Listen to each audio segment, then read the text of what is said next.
ആ ഇരിപ്പ് കണ്ടപ്പോൾ എനിക്ക് ഭയങ്കര സുഖം തോന്നി. കാരണം നിങ്ങളുടെ കംഫർട്ടബിലിറ്റി മാത്രമല്ല, അത് ശരിക്കും ഒരു പ്രതിഷേധവും കൂടിയാണ്. അതിനകത്തൊരു രസമുണ്ട്.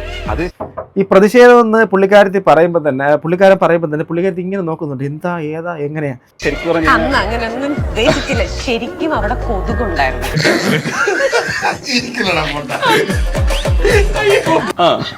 അതായത് അവിടെ കൊതുകുണ്ടായിട്ടാണ് ആ കാര്യം പൊക്കി വെച്ചിരുന്നത്. പുള്ളി പറഞ്ഞത് പ്രതിഷേധമായിരുന്നില്ല. ഇത്രയും ഇവിടെ കാണിച്ചാൽ മതി എന്നുള്ള സ്പേസിൽ നമ്മൾ മാറി, പക്ഷെ നമ്മുടേതായ ഒരു സ്പേസ് നമ്മൾ ഉണ്ടാക്കിയിട്ടുണ്ട്. അവിടെ നേക്കഡ് ആയിട്ട് തന്നെയാണ് നമ്മൾ നിൽക്കുന്നത്.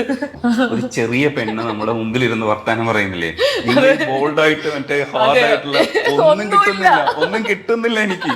ഞാൻ ചോദിക്കുന്ന ചോദ്യത്തിലൊക്കെ അതൊക്കെ ഉണ്ട്, ഉത്തരത്തിലും അതൊക്കെ ഉണ്ട്.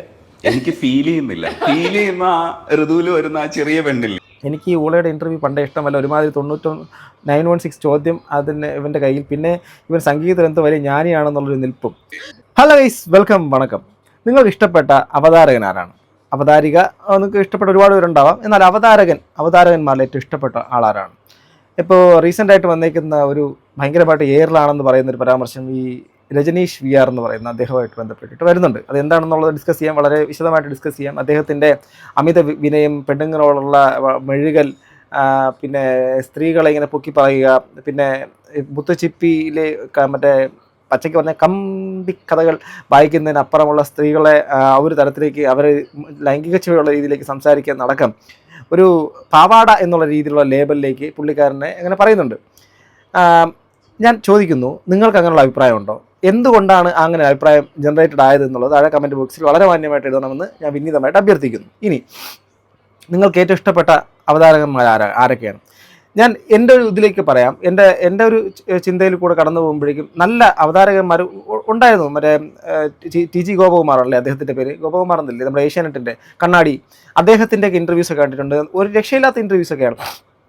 ഇന്ന് അതുപോലത്തെ തരത്തിലേക്കുള്ള ആൾക്കാർ എത്രത്തോളം ഉണ്ടെന്നുള്ളത് ചിന്തിക്കണം.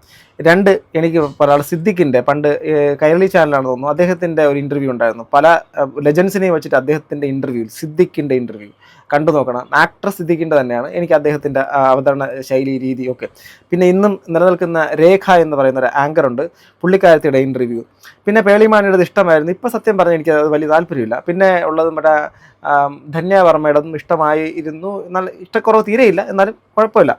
എന്നാൽ രജനീഷ് VRൻ്റെ സംഭവത്തിൻ്റെ അകത്ത് വരുമ്പോഴേക്കും എനിക്ക് എൻ്റെ അഭിപ്രായം ഞാൻ പറയാം. ബാക്കി എന്താണ് നിലവിൽ അദ്ദേഹത്തിനെതിരെ ഗുരുതരമായിട്ട് ഇങ്ങനെ സോഷ്യൽ മീഡിയയ്ക്ക് അദ്ദേഹം എയറിലാണെന്ന് പറയുന്ന ആ ഒരു കാര്യം, എന്താണ് അദ്ദേഹത്തിൻ്റെ കയ്യിൽ നിന്ന് പോയി എന്നുള്ള കാര്യം നമുക്ക് നോക്കാം. ഞാനായിട്ട് എന്നെ തന്നെ എക്സ്പ്രസ് ചെയ്യാൻ ഒരു മടിയും ഇല്ല.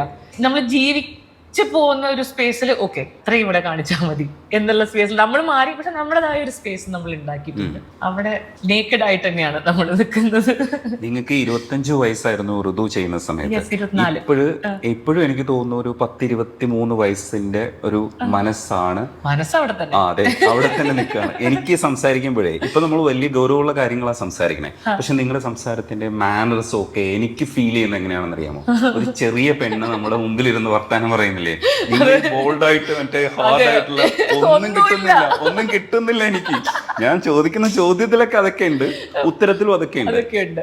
എനിക്ക് ഫീൽ ചെയ്യുന്ന ആ ഋതുവിൽ വരുന്ന ആ ചെറിയ പെണ്ണില്ലേ, അയാള് വർത്താനം പറയുന്നത് തന്നെ. എന്റെ കൂടെ ഒരു പ്രശ്നം ഉണ്ടാവും, ഞാൻ പിന്നീടുള്ള ക്യാരക്ടേഴ്സ് ഇവിടെ വിട്ടിട്ടില്ല, ബാക്കിയൊക്കെ നമ്മൾ ആക്സെപ്റ്റ് ചെയ്തു, ക്യാരക്ടേഴ്സ് ആയിട്ട് കണ്ടു. പക്ഷെ അതായത് പുള്ളിക്കാരൻ ഇവിടെ പറയുന്നൊരു സംഭവം, അതിനകത്ത് ഒരു ക്യാരക്ടർ റോളിലുള്ള ഋതു എന്ന് പറയുന്ന പണ്ടത്തെ സിനിമ ഭയങ്കര ഹിറ്റായിരുന്നു. സിബി മലയ സാറിന് ആണെന്ന് സംവിധാനം തന്നെ വിശ്വാസം. ഓക്കെ, അപ്പോൾ ആ ഒരു സിനിമയ്ക്കകത്തുള്ള ഋതുവിനെ പോലെ ഇന്നും ആ പ്രായം കുറഞ്ഞ പെൺകുട്ടിയെ പോലെയാണ് എനിക്ക്, എൻ്റെ കൊച്ചു പെണ്ണിനെ പോലെയാണ് എനിക്ക് ഇപ്പോഴും തോന്നുന്നുള്ള രീതിയിലൊക്കെയാണ് പറയുന്നത്. ബട്ട് ഈ സമയങ്ങളിലെല്ലാം അദ്ദേഹം പറയുന്ന കാര്യങ്ങളെല്ലാം കേട്ട് വളരെയധികം ചിരിച്ച് വളരെ കംഫർട്ടബിൾ ആയിട്ടുള്ള രീതിയിലാണ് പുള്ളിക്കാരത്തി അതിനകത്ത് നിൽക്കുന്നത്. ഓക്കെ, നിങ്ങൾ ശ്രദ്ധിച്ചിട്ടുണ്ടായിരിക്കും. അതായത് ആ പുള്ളിക്കാരത്തെക്കുറിച്ച് A-to Z കാര്യങ്ങൾ കുത്തിയിരുന്ന് പഠിച്ച് എല്ലാ മേഖലകളിലൂടെയും അവരുടെ കാര്യങ്ങളിലേക്ക് കടന്നു കയറി സംസാരിച്ചു. വെച്ചാൽ കടന്നു കയറി നെഗറ്റീവായിട്ടല്ല, അവരെ കംഫർട്ടബിൾ ആക്കുന്ന രീതിയിൽ അവരുടെ പോസിറ്റീവ് സൈഡുകളൊക്കെ അങ്ങനെ ഷെയ്ഡുകളൊന്നൊന്നായിട്ട് ഇങ്ങനെ പറഞ്ഞുകൊണ്ട് പോകുന്ന ഒരു കാഴ്ചയാണ്.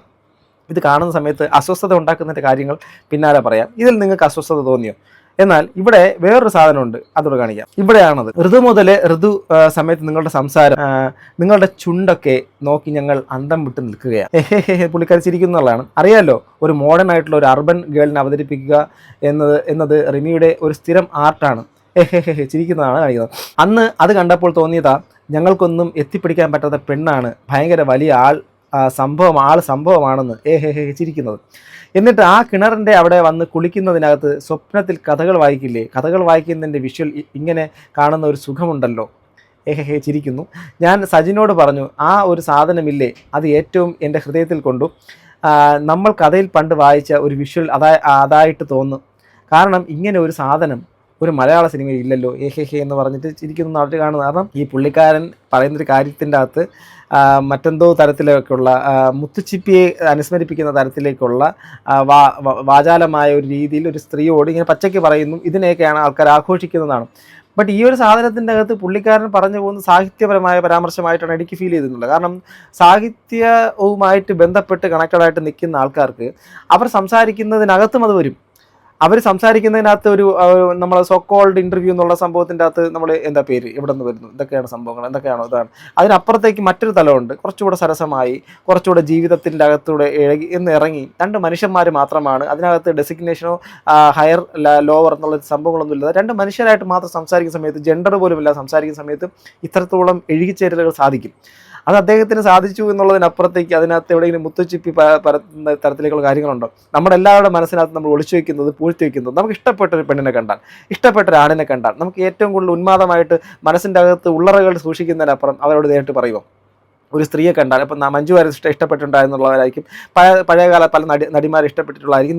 നിങ്ങൾ അവരെ കണ്ടു കഴിഞ്ഞാൽ നിങ്ങൾക്ക് ഇങ്ങനെ പറയാൻ കഴിയും. പക്ഷേ അത് പുള്ളിക്കാരന് കഴിയുന്നുള്ള കാര്യം, പുള്ളിക്കാരന് ആ ഒരു ഉള്ളിൻ്റെ അകത്തുള്ളൊരു കാര്യം വളരെ നിഷ്കളങ്കമായി പറയുന്നു. അല്ലെങ്കിൽ അദ്ദേഹത്തിൻ്റെ ഒരു ക്വാളിറ്റി ആയിരിക്കാം അതൊരിക്കലും ആ ഓപ്പോസിറ്റ് നിൽക്കുന്ന ആളെ ഡിസ്കംഫർട്ടബിൾ ആക്കുകയോ അല്ലെങ്കിൽ അത് മോശമായ രീതിയിലേക്ക് എത്താത്തടത്തോളം കാലം ഒരു തരത്തിൽ നെഗറ്റീവ് ആവുന്നില്ല എന്നാണ് എനിക്ക് ഇതിനെക്കുറിച്ച് പറയാനുള്ളത്. കഴിഞ്ഞിട്ടില്ല. ഇനി സ്വാസികയുമായിട്ടുള്ള ബന്ധപ്പെട്ടുള്ള AFC-ക്കാരെ രണ്ടടി മാറുന്നില്ല, കഴപ്പേഷ് ഓൺ സ്റ്റേജ് എന്നാണ്. കഴപ്പേഷ് എന്ന് പുള്ളിക്കാരൻ അഭിസംബോധനയാണ് ചെയ്യുന്നത്. മുന്നിലിരുത്തി ഒലിപ്പിച്ചിട്ടും ഒരുത്തിയും ഇവനെ കുടയുന്നില്ല എന്നത് അത്ഭുതം, പുരോഗമിനിസ്റ്റ് ലേബൽ കിട്ടിയാലുള്ള ഗുണം എന്നൊക്കെ പറഞ്ഞിട്ടാണ് ഐറ്റം. ഇതാണ് പറയുന്ന ഐറ്റം എന്നത്. പടത്തിൽ വാസന്തിയുടെ ഒരു നോട്ടമുണ്ട്, അതായത് താല്പര്യത്തോടു കൂടി ഒരു നോട്ടമുണ്ട്. സ്വാസിക അതിന് കറക്റ്റ് സെലക്ഷൻ പക്ക. ആ നോട്ടം ഉണ്ടല്ലോ സൂപ്പർ, നോട്ടത്തിനകത്ത് വെച്ചേക്കുന്ന ഫ്രെയിം ഉണ്ടല്ലോ സൂപ്പർ, പക്കയായിട്ടാണ് അത് ചെയ്തിട്ടുണ്ടായിരുന്നു. സ്വാസികയെ കൊതിയോട് നോക്കുന്ന ആ നോട്ടം ഉണ്ടല്ലോ, അതിൽ കുറച്ചൊരു ആക്രാന്ത കണ്ണിലുണ്ട്, പക്ഷേ അത് മുഖത്തൊന്നും കാണിക്കുന്നില്ല, അത് കലക്കി. പടത്തിൽ സ്വാസികയുടെ മുഖക്കുരുക്കളുണ്ടല്ലോ, നല്ല ഭംഗിയുണ്ട് കാണാൻ. ആ കുരു സ്വാസിക എന്ന ഉന്മാദിയെ കാണാൻ ഈ സിനിമ കണ്ടേ പറ്റൂ എന്ന് പറയുന്നു. ഇതിന് ഞാനൊന്നും പറയുന്നില്ല. വല്ലാത്തൊരു തന്നെ സ്വാസികയുടെ കാൽ നക്കി. ഇതൊരു പ്രത്യേക കഴിവാണ് സുഹൃത്തുക്കളെ, നിങ്ങൾ അസൂയപ്പെട്ടിട്ട് കാര്യമില്ല. എനിക്ക് ഈ ഊളയുടെ ഇൻ്റർവ്യൂ പണ്ടേ ഇഷ്ടമല്ല. ഒരുമാതിരി 916 ചോദ്യം ഇവൻ്റെ കയ്യിൽ, പിന്നെ ഇവൻ സംഗീതരംഗത്ത് വലിയ ജ്ഞാനിയാണെന്നുള്ളൊരു നിൽപ്പും. ആദ്യമൊക്കെ ഇയാളെ പൊക്കിയടിക്കുന്നത് കണ്ടപ്പോഴേ തോന്നി അവസാനം ഇങ്ങനെ വരുമെന്ന്. കുറച്ച് ദിവസമായി രജനീഷ് ആണല്ലോ ടാർഗറ്റ്. എന്ത് പറ്റി? ഇയാളുടെ ഇൻ്റർവ്യൂ കണ്ടിട്ട് ഒരു കുഴപ്പവും തോന്നിയിട്ടില്ല. വരുന്ന ആളിനെ കുറിച്ച് പഠിച്ച അയാളെ മാത്രം കേന്ദ്രീകരിച്ച് ചോദ്യങ്ങൾ ചോദിക്കുന്ന ഒരാൾ ഇൻ്റർവ്യൂ തീരാറാകുമ്പോൾ ഗസ്റ്റ് അയാളെ അഭിനന്ദിക്കാറുമുണ്ട്. കുറേ കാലം കൂടിയാണ് ഇത്രയും ആസ്വദിച്ച് ഇൻ്റർവ്യൂ എടുക്കുന്നത് എന്നൊക്കെ പറഞ്ഞ് നല്ല കമൻസും ഉണ്ട്. ചില മലയാളികളുടെ അസൂയ, പോസ്റ്റ്മാൻ അജ്ഞാനമായ എന്തൊരു കാര്യത്തിൽ നമ്മൾ എന്തെങ്കിലും ഒക്കെ പറഞ്ഞാൽ അത് കഴപ്പ്, ഇവനൊക്കെ പറഞ്ഞാൽ ഗുൽമോഹർ കവിതകൾ എന്നൊക്കെ പറയുന്നു. സോ ഇവൻ്റെ ശബ്ദം ഏത് തുളയിൽ കൂടിയാണ് വരുന്നത് എപ്പോഴും എനിക്കുള്ള കൺഫ്യൂഷനാണ്. ഇനി ഇതിനകത്ത് പുള്ളിക്കാരനെ ഭയങ്കരമായിട്ട് അങ്ങ് അടച്ചാക്ഷേപിക്കുന്ന തരത്തിലേക്കുള്ള സംഭവമാണ്. ഞാൻ ആ കമൻറ്റ് പുള്ളി പറഞ്ഞതിനോട് എനിക്ക് പ്രത്യേകിച്ചിട്ട് അനുകൂലമോ പ്രതികൂലമായിട്ടുള്ള സംഭവങ്ങളൊന്നും, നിഷ്പക്ഷമായിട്ടുള്ള രീതിയിൽ തന്നെ അത് കാണാനാണ് താല്പര്യം. കാരണം ഞാൻ ആ വീഡിയോ കണ്ടിട്ടില്ലാത്തതുകൊണ്ട് ഇത് തന്നെയാണോ അതിനകത്ത് വന്നിട്ടുള്ളത്, ഇങ്ങനെ തന്നെയാണോ വന്നിട്ടുള്ളത് എന്നുള്ള കാര്യത്തിനെക്കുറിച്ച് വലിയ ധാരണയില്ല. ഇനി ഇവിടെ നമ്മുടെ റീമ കല്ലിങ്ങിൻ്റെ ഇൻ്റർവ്യൂവിനെ കുറിച്ച് ഇവിടെ പുള്ളി റീമയുടെ കയ്യിലൊക്കെ പിടിച്ചിട്ട് ചേർന്ന് വളരെയധികം കംഫർട്ടബിളായിട്ട് നിൽക്കുന്നു. എന്തുകൊണ്ടാണ് ഈ പുള്ളിയോട് എല്ലാവർക്കും താല്പര്യക്കുറവ്? എല്ലാവർക്കും ഒന്നുമല്ല, പലർക്കും താല്പര്യക്കുറവ് എന്നുള്ള കാര്യത്തിൻ്റെ ഇൻ്റർവ്യൂടെ റീമ കല്ലിങ്ങിൽ എനർജറ്റിക്കായി ചിരിച്ചുകൊണ്ട് തുറന്ന മനസ്സോടെ പറഞ്ഞുകൊണ്ടിരുന്നു. ഇടയ്ക്കൊക്കെ റീമ പൊട്ടിച്ചിരിച്ചു, ഞാനും ഒപ്പം കൂടി. റിമയുടെ അതേ ഫീലായിരുന്നു, ഞാനും അതേ മൂഡ് തന്നെയാണ് അവർക്ക് പോയിരുന്നത്. റിമയുടെ സംസാരം റിമ സ്വയം ആസ്വദിക്കുന്നു എന്ന് ഞാൻ തിരിച്ചറിയുന്നുണ്ടായിരുന്നു. വർത്തമാനം പറയുമ്പോൾ കാലുകളും കൈകളും ഒക്കെ വളയുകയും ശരീരം ചരിക്കുകയും ഒക്കെ ചെയ്യുന്നുണ്ടായിരുന്നു. അതൊക്കെ ആ സംസാരം ഡെലിവറി ചെയ്യാനുള്ള ശ്രമത്തിൽ ഇരിക്കുകയും ആ ആസ്വാദനത്തിൻ്റെ ലക്ഷണമായി എനിക്ക് മനസ്സിലായി. സോ പുള്ളി ഒരാളെ മൊത്തത്തിൽ നിരീക്ഷിക്കുന്നു. ക്യാമറയുടെ മുമ്പിൽ ഇരിക്കുന്ന ബോധത്തോടു കൂടി തന്നെയാണ് സംസാരിക്കുന്നുള്ള കാര്യമാണ്. നന്ദി റിമ, ഇത്രയും നന്നായി സംസാരിച്ചതിന്, കാര്യം പറഞ്ഞതിന്, ഈ സിനിമ ചെയ്യാൻ തീരുമാനിച്ചതിന് ലിങ്ക് കമൻറ്റിലുണ്ടെന്നൊക്കെ പറഞ്ഞ് പുള്ളി. അപ്പം മനസ്സിലാക്കണം, ഞാൻ പറഞ്ഞില്ലേ, ഇദ്ദേഹത്തിനോട് വെറുപ്പ് തോന്നുന്നതും ഇദ്ദേഹം മറ്റേ ഗുൽമോഹർ മറ്റത് മറിച്ചതിനെ കളിയാക്കുന്നതിൻ്റെ റീസൺ ഇവിടെ ഈ ചേർന്ന് നിൽക്കുന്നതും ഒരു സ്ത്രീയോട് ഇടപഴകുന്ന രീതിയിൽ അവർ വളരെയധികം ഇദ്ദേഹത്തിന് കൊടുക്കുന്ന പുള്ളിക്കാരനൊരു നല്ലൊരു മനുഷ്യൻ അല്ലെങ്കിൽ പുള്ളിയോട് ഇടചേർന്ന് നിൽക്കുന്നില്ലേ, അതൊക്കെ തന്നെയാണ് പ്രശ്നം. അതേ സമയത്ത് ഇദ്ദേഹത്തിന് എന്തുകൊണ്ട് ഇത് കണ്ടിട്ട് ഇദ്ദേഹത്തിന് ആരും വിമർശിക്കുന്നില്ല? അവിടെ ഒരു സ്ത്രീയുടെ കയ്യിൽ പിടിച്ചതുകൊണ്ടോ ഒരു സ്ത്രീയോട് ഭയങ്കരമായിട്ട് അത് കംഫർട്ടബിൾ ആക്കുന്നു എന്നുള്ള രീതിയിൽ പറഞ്ഞ് പാവാടയാക്കുമ്പോൾ ഇവിടെ എന്തുകൊണ്ട് ഇവിടെ നമ്മുടെ ഗോവിന്ദ് വസന്തയുടെ തലമുടിയൊക്കെ ചേർത്ത് ഇങ്ങനെയൊക്കെ പിടിച്ചിട്ട് ചിരിച്ചുകൊണ്ട് നിൽക്കുന്ന ഇദ്ദേഹത്തിൻ്റെ ഈ ഒരു സംഭവത്തിനെ എന്തുകൊണ്ട് ആരും അധികം ഒന്നും പറയാൻ ശ്രമിക്കുന്നില്ല? സോ പുള്ളി എല്ലാവരോടും ഇങ്ങനെയാണ് എനിക്ക് മനസ്സിലാവുന്നത്. ഇങ്ങോട്ട് നോക്കിയേ ശരത് സാറ്, മനസ്സിലാവുന്നുണ്ടോ? ഓരോ വ്യക്തികൾക്കും കൊടുക്കേണ്ട റെസ്പെക്റ്റും എല്ലാ തരത്തിലുള്ള സംഭവങ്ങളും ഇദ്ദേഹം കൊടുത്തിട്ടാണ് നിൽക്കുന്നത്. അത് അദ്ദേഹത്തിന് കൂടുതൽ അക്സെപ്റ്റൻസ് കിട്ടുന്നതിനോടുള്ള ചില അസൂയകളെന്നല്ലാതെ എന്ത് പറയാം. എങ്കിലും ഇതെല്ലാം പറയുമ്പോഴും ഒരു കാര്യം ഒന്നുകൂടെ ചൂണ്ടിക്കാണിക്കാം. ഈ സാധനത്തിൻ്റെ അകത്ത് ശരിക്കും പറഞ്ഞാൽ പുള്ളിക്കാരനൊന്ന് ചമ്മിയിട്ടുണ്ട്. അതിനപ്പുറത്തേക്ക് പുള്ളിക്കാരനെ ഭയങ്കര മോശമായിട്ട് പെരുമാറിയതൊന്നും പറയില്ല. പുള്ളിയുടെ വ്യൂ പോയിന്റിൽ പുള്ളി കണ്ടെത്തിയ ഒരു കാര്യം അതായിരുന്നില്ല എന്നുള്ളൊരു റിയാലിറ്റിനെ മനസ്സിലാക്കുന്ന ഒരു കാര്യമാണ്. അതെന്താണെന്നുള്ളത് കാണിച്ചു തരാം. ആ ഒരു സാധനത്തിൻ്റെ അകത്ത് മാത്രം പുള്ളിക്കാരനൊരു ചെറിയൊരു ചമ്മൽ പറ്റിയിട്ടുണ്ട്. കാണാം. കനി ഒരു ഇന്റർവ്യൂവില് കനിയും ദിവ്യപ്രഭയും ഉണ്ടായിരുന്നു. രണ്ടുപേരും ഇരിക്കുന്ന ഇരിപ്പെന്ന് പറയുന്നത് കാല് മുകളിൽ കയറ്റി വെച്ച് നമ്മളിങ്ങനെ വേറൊരു സ്റ്റൈലിൽ ഇരിക്കുന്നതായിരുന്നു. ആ ഇരിപ്പ് കണ്ടപ്പോൾ എനിക്ക് ഭയങ്കര സുഖം തോന്നി. കാരണം നിങ്ങളുടെ കംഫർട്ടബിലിറ്റി മാത്രമല്ല, അത് ശരിക്കും ഒരു പ്രതിഷേധവും കൂടിയാണ്. അതിനകത്തൊരു രസമുണ്ട്.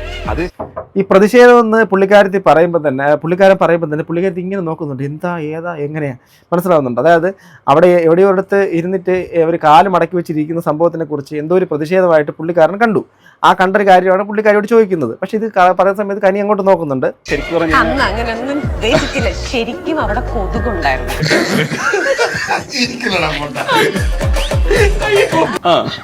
അതായത് അവിടെ കൊതുകുണ്ടായിട്ടാണ് ആ കാല് പൊക്കി വെച്ചിരുന്നത്. പുള്ളി പറഞ്ഞത് പ്രതിഷേധമായിരുന്നില്ല. അതായത് ആ പുറത്തൊരു സ്ഥലത്ത് കൊതുക്. അപ്പോൾ ഇങ്ങനെ ഞാൻ ഇരിക്കാറുണ്ട്, ചമ്രം പിടഞ്ഞിരിക്കാറുണ്ട്. അത് എനിക്ക് കാല് കുറഞ്ഞതിന് താഴോട്ടിരിക്കുമ്പോൾ വേദനിക്കുന്നത് കൊണ്ടാണ് സ്കൂളിൽ വെച്ച് ഞാൻ ടീച്ചേഴ്സിനോട് അനുവാദം ചോദിച്ചിട്ട് ബെഞ്ചിൽ പറ്റുമെങ്കിൽ ചമ്രം പിടഞ്ഞിരിക്കുമായിരുന്നു. കാരണം അതെനിക്ക് കംഫർട്ടാണ്. ആ ഇന്റർവ്യൂവിൽ ഞങ്ങൾ ആദ്യം അങ്ങനെ എന്തോരുന്നു, കുറച്ച് കഴിഞ്ഞപ്പോൾ നല്ല കൊതുകുണ്ടാകും. അപ്പോൾ ഉടുപ്പിന്റെ ഉള്ളിലേക്ക് നമ്മൾ കാല് വെച്ചിരിക്കില്ലേ, പരമാവധി കൊതുകടി കൊള്ളാതിരിക്കാൻ ഓഡോമസ് ഉള്ളതൊക്കെ തേച്ച് അങ്ങനെ. അതുകൊണ്ടാണ് തോന്നുന്നു ഞങ്ങൾക്ക് രണ്ടുപേരുടെയും കാലം അങ്ങനെ ആയി. നോർമലി കൊതുകടി കൊള്ളാതിരിക്കാനായതാണ്, അല്ലാതെ ആ ഒരു ചിരി മനസ്സിലാകുന്നുണ്ട്. അപ്പൊ അത് പുള്ളിക്കാരന് കയ്യിൽ നിന്ന് പോയൊരു സാധനമാണ്. മനുഷ്യനാണ്, കയ്യിൽ നിന്ന് പോകും. മെഴുകുവാണോ ഗുൽമോഹറുമാണോ ഈ അത് മറ്റുള്ളവരെ പുകഴ്ത്തൽ കണ്ടല്ലോ അതാ എന്ന ക്രിഞ്ച്. ഓക്കെ, പഞ്ചാര വാസു പാവാട വാസു, ലാസ്റ്റ് കനിയുടെ പ്രതിഷേധമൊന്നുമല്ല എന്ന് പറഞ്ഞുള്ള ചിരി എന്നൊക്കെ പറഞ്ഞിട്ട് സംഭവം. എനിവേ ഇത്രയൊക്കെ തന്നെ. അപ്പം ഇതിനകത്ത് ലാസ്റ്റ് ഈ സാധനം കണ്ടപ്പോഴാണ് പുള്ളിക്കാരൻ ഒബ്സർവേഷനിൽ അതിനകത്തൊരു മിസ്റ്റേക്ക് പറ്റി. പുള്ളി ഒബ്സർവ് ചെയ്തത് എന്തോ ഒരു വലിയ കാര്യം, മഹാകാര്യം പുള്ളിക്കാരത്ത് ചെയ്തത് അത് എന്താ പറയുക ഒരു പ്രതിഷേധമായിരുന്നു പറയുമ്പോഴേക്കും ശരിക്കും പറഞ്ഞാൽ കൊതുകടി കൊള്ളാതിരിക്കാൻ വേണ്ടിയിട്ട് കാല് മാറ്റി വെച്ചതാണ്. അത് നമ്മുടെ സമൂഹത്തിൻ്റെ അകത്ത് നമ്മൾ പല കാര്യങ്ങളും കാണുന്നതിൻ്റെ വ്യൂ പോയിന്റ് ശരിയാവണമെന്നില്ല. നമ്മൾ കണ്ടൊരു കാര്യമല്ല, അതിനുള്ള ആക്ട് അതിന് മറ്റൊരു സംഭവങ്ങളായിരുന്നു അതിൻ്റെ പിന്നിലെന്നുള്ള കാര്യമാണ്. സോ പുള്ളി ഒരാളെ മനസ്സിലാക്കുന്നതിൻ്റെ ഭാഗമായിട്ട് ഇന്ന കാര്യങ്ങളോട് ഞാൻ മനസ്സിലാക്കിയിട്ടുണ്ടെന്ന് അറിയിക്കുക എന്നൊരു ഉദ്ദേശമായിരിക്കാം. മേ ബി അദ്ദേഹം നെഗറ്റീവായിട്ടുള്ള സംഭവത്തിലൂടെ ആയിരിക്കില്ല. പക്ഷേ അവിടെ പുള്ളിക്കാരൻ്റെ ഈ കനിയുടെ ആ ഒരു ചിരിയും ആ ഒരു സംഭവത്തിനകത്ത് കനി അങ്ങനെ ചിന്തിച്ചിട്ടേ ഇല്ല എന്നുള്ളതാണ്. സോ എനിക്ക് പുള്ളിയോട് സത്യം പറഞ്ഞപ്പോൾ ഞാൻ എൻ്റെ വീഡിയോസിൻ്റെ അകത്ത് പല സമയങ്ങളിൽ ഒരുപാട് വീഡിയോസിൽ ഞാൻ പറഞ്ഞിട്ടുണ്ട്, എനിക്ക് ഒരുപാട് ഇഷ്ടമുള്ള കുറച്ചധികം ഇൻ്റർവ്യൂ ചെയ്യുന്ന ആൾക്കാരിൽ ഇദ്ദേഹത്തിൻ്റെ പേരുമുണ്ട് എന്ന് പറഞ്ഞുകൊണ്ട് ഇപ്പം റീസെൻ്റ്ലി ഞാൻ വളരെ ടു ബി ഫ്രാങ്ക് ഞാൻ പറയാമെന്ന് പറഞ്ഞത് അദ്ദേഹത്തിൻ്റെ ഇന്നത്തെ ഈ ശൈലി എല്ലാം ഇഷ്ടമെന്നുള്ള നിലയ്ക്കും ഞാൻ പറയട്ടെ, സത്യം പറഞ്ഞാൽ എനിക്കിപ്പോൾ അദ്ദേഹത്തിൻ്റെ ഇൻ്റർവ്യൂസിനോട് എനിക്കൊരു ബോറിംഗ് സെറ്റപ്പ് തോന്നാറുണ്ട്. ഞാൻ വളരെ ഫ്രാങ്കായിട്ട് ഒരിക്കലും അദ്ദേഹത്തിനോട് വെറുപ്പോ അദ്ദേഹത്തിനോടൊരു നീരസമോ അദ്ദേഹം ഈ പറയുന്ന രീതിയിലുള്ള ഒരു അമ്മാവൻ അല്ലെങ്കിൽ മറ്റുള്ള ഒരു പാവാട തരത്തിൽ അങ്ങനെ ഒന്നുമല്ല. ബട്ട് എന്തോ ഒരു സംഭവം അത് കാണുന്ന സമയത്ത് അതിനകത്തൊരു ഒരു എലമെന്റ് എന്തോ ഒരു എലമെന്റ് എനിക്കതിനകത്തൊരു കണ്ടിന്യൂ ചെയ്യാൻ പ്രേരിപ്പിക്കാത്ത പോലെ തോന്നുന്നുണ്ട്. അത് എന്താണ് എന്ന് എനിക്കറിയത്തില്ല, അത് അറിയേണ്ട കാര്യമൊന്നുമില്ല എന്ന് കരുതി അയാളൊരു മോശമായിട്ടുള്ള ഇൻ്റർവ്യൂവർ ആണെന്നോ അദ്ദേഹം ഈ പറഞ്ഞ രീതിയിലേക്കുള്ള അതിശയങ്ങളോ മോശം പേരുകളോ വാങ്ങേണ്ട ഒരാളാണെന്നൊന്നും എനിക്ക് ഒരു അഭിപ്രായവുമില്ല. എൻ്റെ അഭിപ്രായത്തിനകത്തുള്ള കാര്യം വളരെ വ്യക്തമായിട്ട് ഞാൻ പറയുന്നു. എതിർക്കാൻ നമുക്ക് വിമർശിക്കാനും അതുപോലെ തന്നെ നമുക്ക് താല്പര്യമില്ലെങ്കിൽ പറയാനുള്ള അവകാശമുള്ളതുപോലെ ഞാനത് പറയുന്നു. ബട്ട് മറ്റെല്ലാ വഴിക്ക് നോക്കിയാലും ഓപ്പോസിറ്റ് നിൽക്കുന്ന ആളെ കംഫർട്ടബിൾ ആക്കി അവരോടൊപ്പം ചേർന്ന് ഇഴുകി ചേർന്നത് ആൺ പെൺ വ്യത്യാസമില്ലാതെ എല്ലാ മനുഷ്യരെയും ഒരുപോലെ കണ്ട് ചെയ്യുന്നൊരു ആളാണ്. അപ്പം അതിനകത്ത് എന്തെങ്കിലും തരത്തിലുള്ള ഒരു മാറ്റം പുള്ളിക്കാരൻ്റെ കൂടുതൽ വ്യൂവേഴ്സ് ഇഷ്ടപ്പെടുന്ന രീതി ഇന്നതാവാം എന്നുള്ള അതുകൊണ്ടായിരിക്കും ചില ശൈലികൾ ഞാൻ പറഞ്ഞത് ശൈലിയാണ്, ചില ചില പ്രയോഗങ്ങൾ അതിനോട് എനിക്ക് ചില താല്പര്യക്കുറവുകൾ എനിക്ക് അദ്ദേഹത്തിൻ്റെ വീഡിയോ കാണുമ്പോൾ തോന്നിയിട്ടുണ്ട്, ഇപ്പോൾ തോന്നുന്നുണ്ട്, വളരെയധികം തോന്നുന്നുണ്ട്. മുൻപ് അത്രത്തോളമില്ലായിരുന്നു, ബട്ട് റീസെൻ്റ്ലി എനിക്കതങ്ങനെ വളരെ പ്രകടമായിട്ട് തോന്നാറുണ്ട് എന്നത് പറയാം. സോ ഗൈസ് നിങ്ങളുടെ അഭിപ്രായം താഴെ കമന്റ് ബോക്സിൽ രേഖപ്പെടുത്താം. എന്താണ് ഇദ്ദേഹത്തിനെ കുറിച്ചുള്ള അഭിപ്രായം, ഇദ്ദേഹത്തിന്റെ ഇന്റർവ്യൂവിനെ കുറിച്ചുള്ള അഭിപ്രായം? മെജോറിറ്റി ആൾക്കാർക്ക് നല്ല അഭിപ്രായം തന്നെ ആയിരിക്കും ഞാൻ വിശ്വസിക്കുന്നു. നിങ്ങളുടെ അഭിപ്രായം താഴെ കമന്റ് ബോക്സിൽ രേഖപ്പെടുത്താം. അടുത്തൊരു വീഡിയോ വീണ്ടും കാണുക ഗൈസ്. ബൈ.